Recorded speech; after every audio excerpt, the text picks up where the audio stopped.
माननीय सदस्य श्री के राधाकृष्णन जी,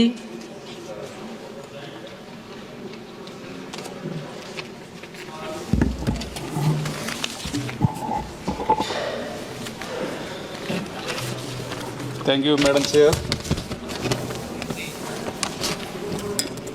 ഇവിടെ അവതരിപ്പിച്ചിരിക്കുന്ന ഡിസാസ്റ്റർ മാനേജ്മെന്റ് അമെൻഡ് ബില്ലിനെ കുറിച്ച് സൂചിപ്പിക്കാനാണ് ഞാൻ ശ്രമിക്കുന്നത്. സർ, 2005 ഡിസാസ്റ്റർ മാനേജ്മെന്റ് നിയമമാണ് ഭേദഗതിയിലൂടെ തിരുത്താൻ വേണ്ടി ഇവിടെ ശ്രമിക്കുന്നത്.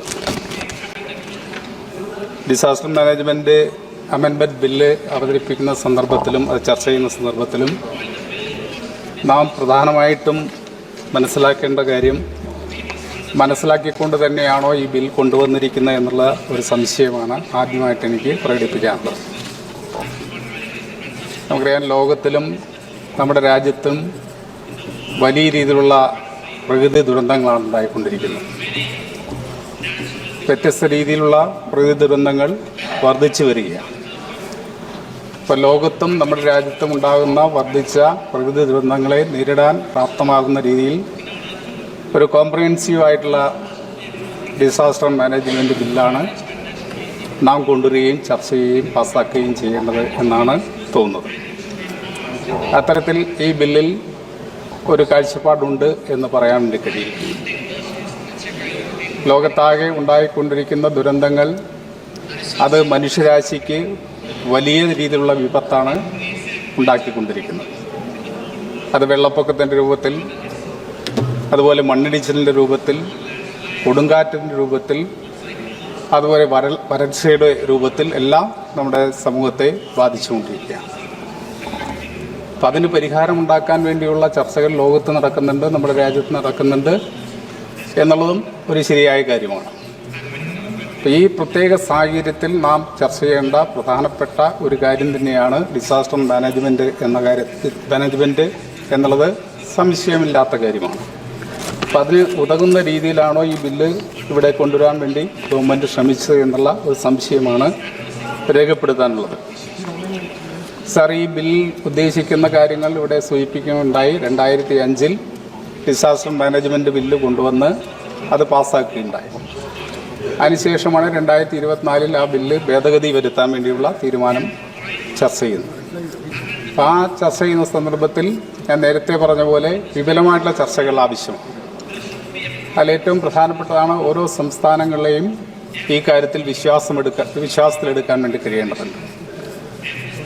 സംസ്ഥാനങ്ങളെ മാത്രമല്ല, നമുക്കറിയാം ലോക്കൽ സെൽ ഗവൺമെൻറ്റുകൾ, ഏറ്റവും വലിയ കോൺട്രിബ്യൂഷൻ നൽകാൻ കഴിയുന്ന ലോക്കൽ സെൽ ഗവൺമെൻറ്റുകളായിട്ട് യാതൊരു തരത്തിലുള്ള ചർച്ചയും നടന്നിട്ടില്ല.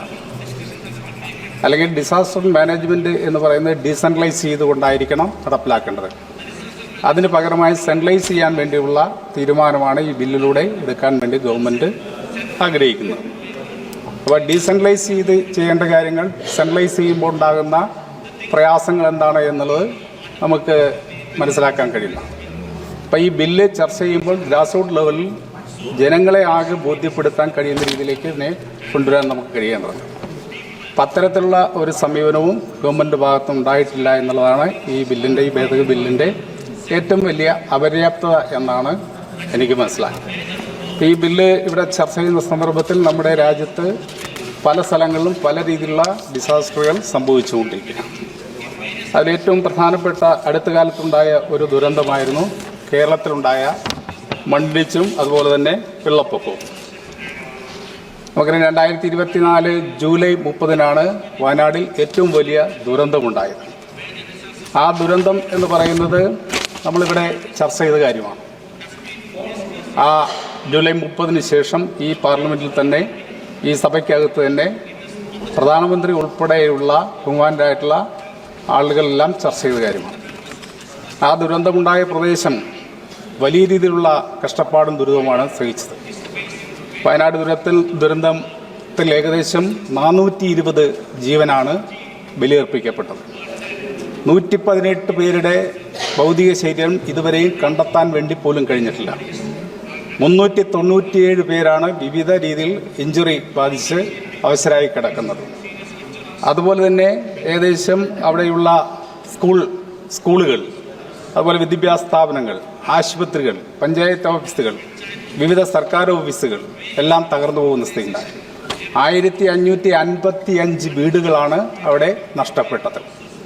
1555 വീടുകൾ നഷ്ടപ്പെട്ടു. അതിൽ താമസിച്ചിരുന്ന ആളുകളുടെ ജീവിതവും നഷ്ടപ്പെട്ടു. ഏകദേശം 600 ഹെക്ടർ ഭൂമിയാണ് അവിടെ ഒലിച്ചുപോയത്.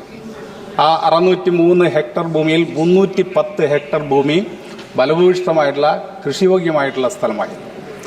കർഷകർ വർഷങ്ങളോളം കഷ്ടപ്പെട്ടുണ്ടാക്കിയ വസ്തുക്കളെല്ലാം നശിച്ചു പോകുന്ന സ്ഥിതിയുണ്ടായി. ഏകദേശം സംസ്ഥാന ഗവൺമെന്റ് കണക്കാക്കിയിരിക്കുന്നത് 2221 കോടി രൂപ നഷ്ടപ്പെട്ടു എന്നാണ്. ആ നഷ്ടപ്പെടൽ ഉണ്ടായ സന്ദർഭത്തിൽ അത് കേന്ദ്ര ഗവൺമെന്റിൽ അതിനെ സംബന്ധിച്ചുള്ള മെമ്മോറാണ്ടം സമർപ്പിക്കുകയുണ്ടായി. നമുക്കറിയാം, ആ മെമ്മോറാണ്ടം സമർപ്പിക്കുന്നതിന് മുമ്പ് തന്നെ माननीय सदस्य प्लीज कंप्लीट करिए. कंप्लीट करिए. No, please allow him, madam. Just more time, please. One minute, only 1 minute. Okay Yeah. Next speak. Sir, അവിടെ കുട്ടികൾ മനസ്സിലാവുമെന്ന് പ്രശ്നമാണ്. അവിടുത്തെ കുട്ടികൾക്ക് രക്ഷകർത്താക്കളെ നഷ്ടപ്പെട്ട കുട്ടികൾ ഭൂരിപക്ഷം, മക്കളെ നഷ്ടപ്പെട്ട രക്ഷകർത്താക്കൾ. അവിടെ ദുരന്തത്തിൽപ്പെട്ട ഒരു കുടുംബത്തിൽ ഒരു പെൺകുട്ടി മാത്രമാണ് അവശേഷിച്ചത്. ആ പെൺകുട്ടി വിവാഹം നിശ്ചയിച്ചിരുന്നു. ആ വിവാഹം നിശ്ചയിച്ച പ്രസിദ്ധ വരന്റെ കൂടെ യാത്ര ചെയ്യുന്ന സമയത്ത് വീണ്ടും അപകടമുണ്ടായി. ആ പ്രസിദ്ധ വരൻ മരിച്ചുപോയി. ആ കുട്ടി ഒറ്റപ്പെടുന്ന ഒരു സ്ഥിതി ഉണ്ടായി. ആ ഒറ്റപ്പെട്ട ശ്രുതി എന്ന പേരായ ആ കുട്ടിയെ സംസ്ഥാന ഗവൺമെന്റ് സർവീസിൽ എടുത്തു എന്നുള്ളത് ഏറെ അഭിമാനകരമായിട്ടുള്ള കാര്യമാണ്. സംസ്ഥാന ഗവൺമെന്റിൽ പ്രത്യേക ഓർഡർ പ്രകാരം ആ കുട്ടിക്ക് അവിടെ സംസ്ഥാന ഗവൺമെന്റിൽ ജോലി കൊടുക്കാൻ വേണ്ടി തയ്യാറായി. അതുപോലെ സംസ്ഥാന ഗവൺമെന്റിനെ കൊണ്ട് ചെയ്യാൻ കഴിയുന്ന എല്ലാ കാര്യങ്ങളും ചെയ്തു. നമ്മുടെ ബഹുമാനായ പ്രധാനമന്ത്രി ഓഗസ്റ്റ് 10 വയനാട് സന്ദർശിക്കുകയുണ്ടായി. അദ്ദേഹം മാത്രമല്ല, ബഹുമാനായ കേന്ദ്രമന്ത്രിമാർ സന്ദർശിച്ചു. ബഹുമാനപ്പെട്ട പ്രധാനമന്ത്രി ആ സ്ഥലം സന്ദർശിക്കുകയും അവിടെ ഉണ്ടായ ദുരന്തങ്ങൾ നേരിട്ട് കണ്ട് മനസ്സിലാക്കുകയും ചെയ്തു. അങ്ങനെ മനസ്സിലാക്കിയ പ്രധാനമന്ത്രി ഇവിടെ തിരിച്ചു വന്നു കഴിഞ്ഞാൽ എന്തെങ്കിലും സഹായം നൽകും എന്നാണ് ഞങ്ങൾ പ്രതീക്ഷിച്ചത്. എന്നാൽ നമ്മുടെ ബഹുമാനായ പ്രധാനമന്ത്രി തിരിച്ചു വന്നതിന് ശേഷം കേരളത്തിന് ഈ ദുരന്തമുണ്ടായ പ്രദേശത്തിന് സഹായിക്കാൻ വേണ്ടി ഒന്നും ചെയ്തില്ല എന്നുള്ളത് മനസ്സിലാക്കിക്കൊണ്ടാണ് കേരളത്തിൽ നിന്നുള്ള മുഴുവൻ എംപിമാരും ഒന്നിച്ചു ചേർന്നുകൊണ്ട്, കക്ഷി രാഷ്ട്രീയം മറന്നുകൊണ്ട് ഒന്നിച്ചു ചേർന്നുകൊണ്ട് കേരളത്തിന്റെ താല്പര്യം സംരക്ഷിക്കാൻ വേണ്ടി കേന്ദ്ര മന്ത്രിമാർക്ക് എല്ലാം തന്നെ നിവേദനം സമർപ്പിക്കാൻ തയ്യാറായി. നമ്മുടെ ഹോം മിനിസ്റ്റർക്ക് കഴിഞ്ഞ 4-ാം തീയതിയാണ് ഞങ്ങളെല്ലാവരും, കേരളത്തിലെ മുഴുവൻ എംപിമാരും, വയനാട് നിന്ന് പുതുതായി തെരഞ്ഞെടുക്കപ്പെട്ട പങ്കെടുത്തുകൊണ്ട് ഹോം മിനിസ്റ്ററെ കാണുകയും നിവേദനം സമർപ്പിക്കുകയും ചെയ്തു. പക്ഷേ യാതൊരു ബലവും ഉണ്ടായില്ല എന്ന് മാത്രമല്ല, കേന്ദ്ര ഗവൺമെന്റ് അതിന്റെ ഉത്തരവാദിത്വം നിന്നും ഒളിച്ചോടുന്ന സ്ഥിതിയാണുള്ളത്. കേരളത്തെ പരമായി കേരളത്തെ കുറ്റപ്പെടുത്തുവാനും സാങ്കേതികമായിട്ട് കേരളത്തെ സഹായിക്കാതിരിക്കുന്ന സമീപനമാണ് സ്വീകരിച്ചുകൊണ്ടിരിക്കുന്നത്, പറയേണ്ടി വന്നിരിക്കുകയാണ്.